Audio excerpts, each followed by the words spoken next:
இப்ப நீங்க இந்த மாரி பண்ணும்போது, உங்களோட வாழ்க்கைய புரட்டி போடுற மாரி எதுவும் நடந்துச்சா இதுக்கப்புறமா? ஒரு சங்கடமான சூழ்நிலை ஒரு தடவ உருவாச்சு. ஒரு திருநங்கை வந்து பார்த்தீங்கன்னா, உதவி கேட்டுட்டு இருந்தாங்க. ம். ஓகேங்களா? சிலர்ட்ட உதவி கேட்டுட்டு இருந்தாங்க.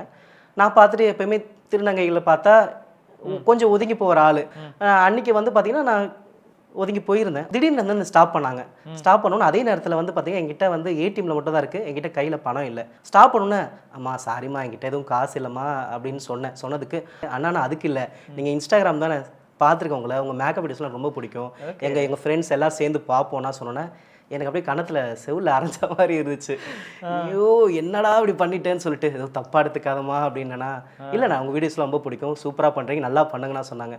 அப்போ எனக்கு என்ன ஆச்சுன்னா, எனக்கு மனசு ரொம்ப ஒரு மாரி கில்ட்டா ஃபீல் ஆச்சு. ம். உடனே என்ன பண்ணேன்னா, அகைன் அந்த இடத்துலருந்து கிளம்பி ஏடிஎம்லேருந்து காசு எடுத்துட்டு ஒரு பிரதரா செய்யணும்னு தோணுச்சு. போய் பார்த்தேன். ஆனா அவங்க இல்ல. ஓகே. அந்த தங்கச்சிகிட்ட நான் சாரி சொல்லணும். தப்பா நினச்சிட்டேம்மா. என்னோட கண்ணோட்டம் ரொம்ப தப்பா இருந்துச்சு. நான் இப்படி ஸ்டார்ட் பண்ண விஷயம் எனக்கு ஒரு சமூக பொறுப்புணர்வ குடுத்துருக்கு நம்புறேன். என்ன மன்னிச்சிரு. இனிமேல் அப்படி பண்ண மாட்டேன். அதுக்கப்புறம் ட்ரெயின்ல திருநங்கைகள் வந்தாங்க. என்ன பார்த்து உங்க வீடியோ நல்லா இருக்குன்னு சொன்னாங்க. என்னால முடிஞ்ச உதவிகளையும் அவங்க கிட்ட ஆசீர்வாதம் வாங்கிட்டேன்.